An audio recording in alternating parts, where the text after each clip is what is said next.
Hello learners. Have you ever used Ctrl plus Z to undo a mistake in a document?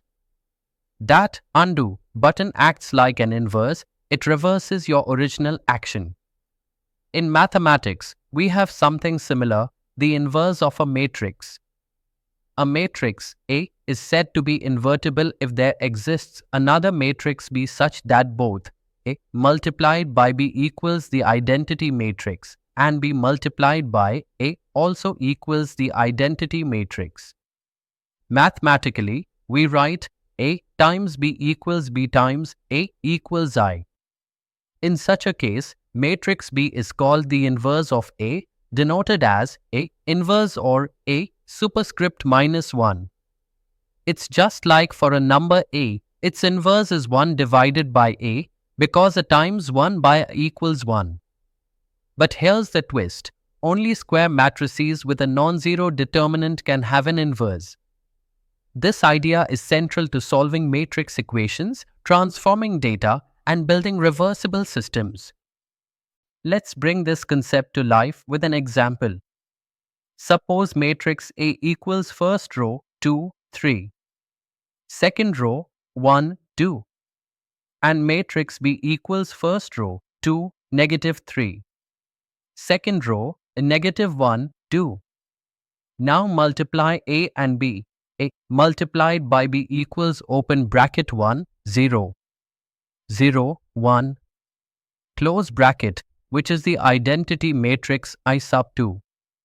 Also, B times A gives the same result, identity matrix.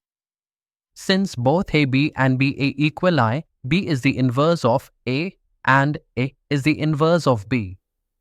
This satisfies our condition, A times B equals B times A equals I.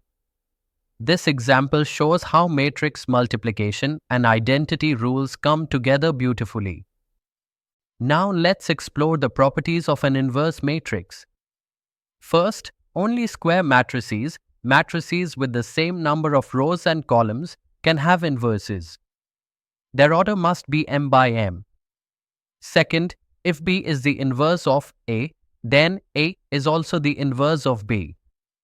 So, A inverse equals B is equivalent to B inverse equals A.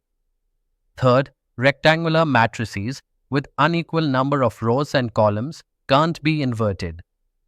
Why? Because both AB and BA won't be defined together.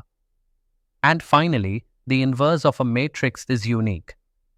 That means no two different matrices can be inverses of the same matrix A. These properties make the inverse a powerful and predictable tool in matrix algebra. Let's prove a fundamental result, the uniqueness of the inverse.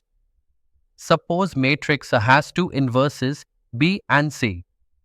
So, we have A times B equals B times A equals I and A times C equals C times A equals I.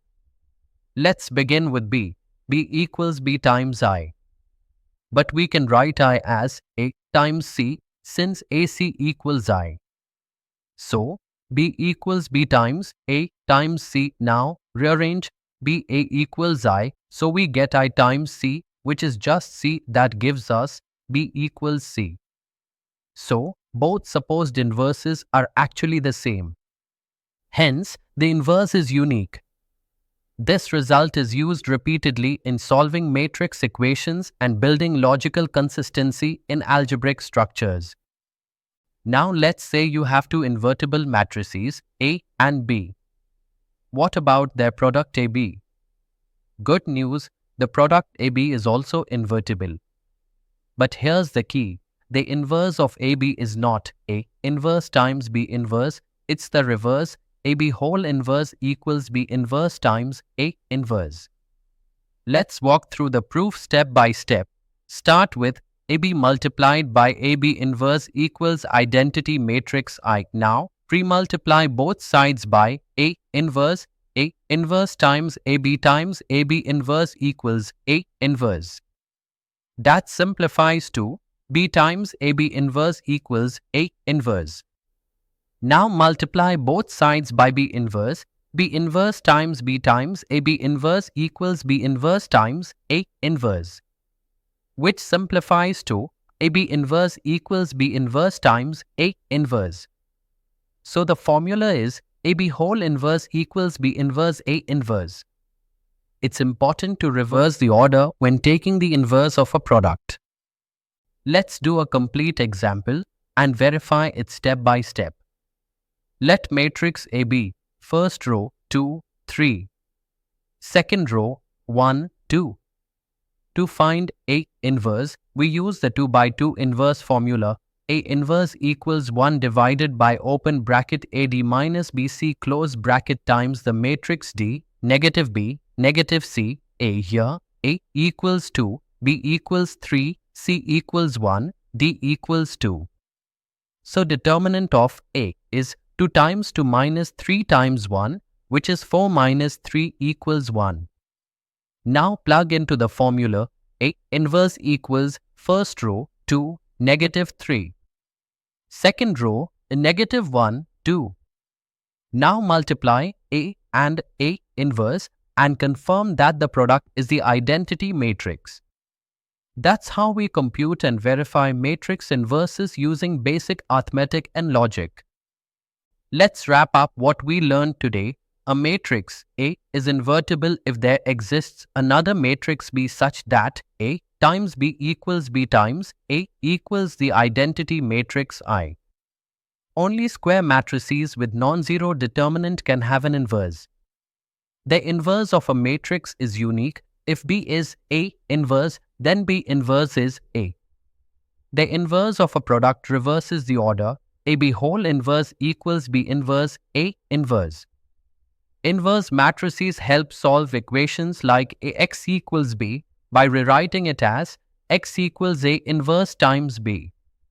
And that's the foundation of how we understand invertibility in matrices, a powerful tool that connects algebra to real-world systems. See you in the next session, where we'll solve matrix equations using these very principles. Happy learning!